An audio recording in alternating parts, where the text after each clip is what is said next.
we have where's Waylon? We got a song that we can do. The song goes back to the slant days, so Waylon sang on that, and let's see, and while Rick's tuning up, I got another story. Let's see. What story did I have? Oh yeah, the time I broke my G-string. I was tuning up, I broke my G-string, and I used to be a stripper, so they fired me for breaking my G-string. But like a tish! In front of your son. Oops, sorry, Jed, sorry. Too much info for my son here. How's he doing, by the way? This is the second day.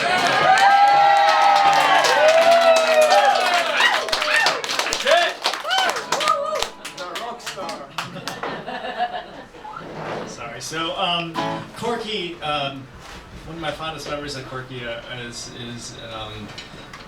the Day of Remembrance, and there were several of those, and then Corky was always there, taking pictures, and we had the signs of the relocation camps. And when I was growing up, you know,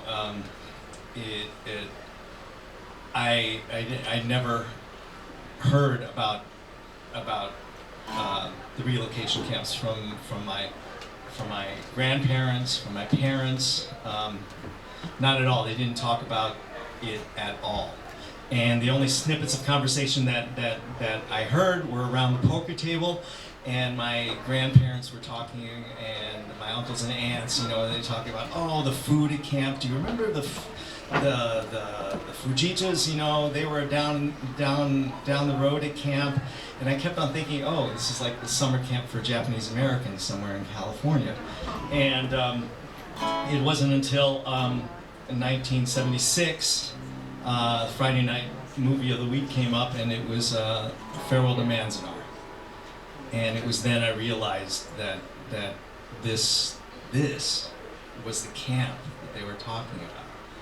And I ran upstairs because my parents had just conveniently left while we were watching this. And I asked them, and I said, like, did this really happen?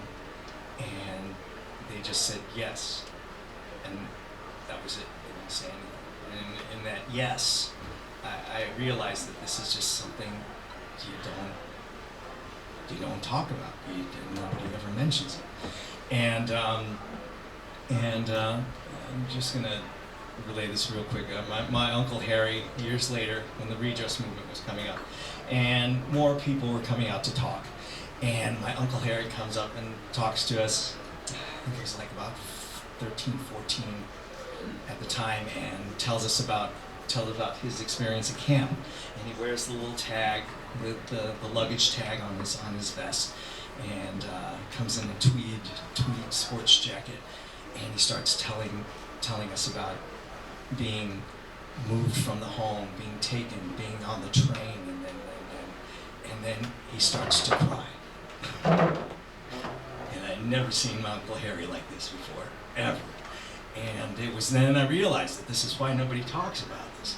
You know, that there was just so much emotion, so much shame, so much pent up anger, even. You know, and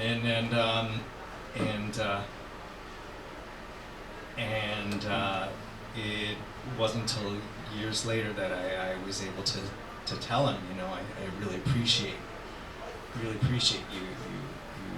coming up and telling us your story, because it really meant a lot to me. And this is called Coffee and Topaz.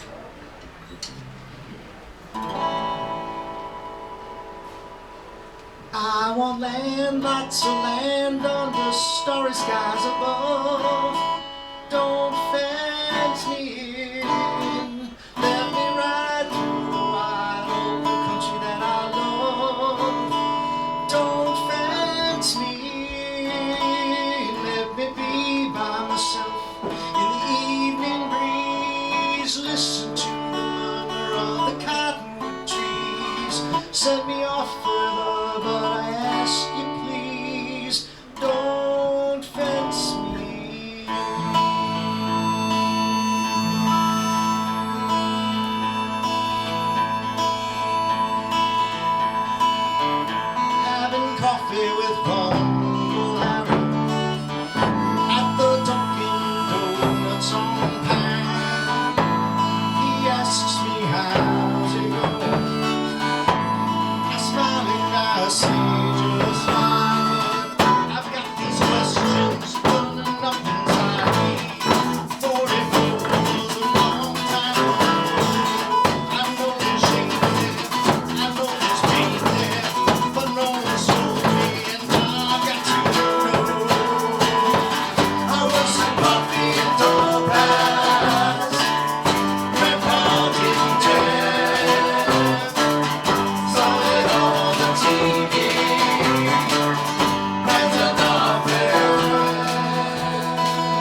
starry skies above. Don't fence me in, let me ride through the wide open country that I love. Don't fence me in, let me be by myself in the evening breeze, listen to the murmur of the cottonwood trees. Send me off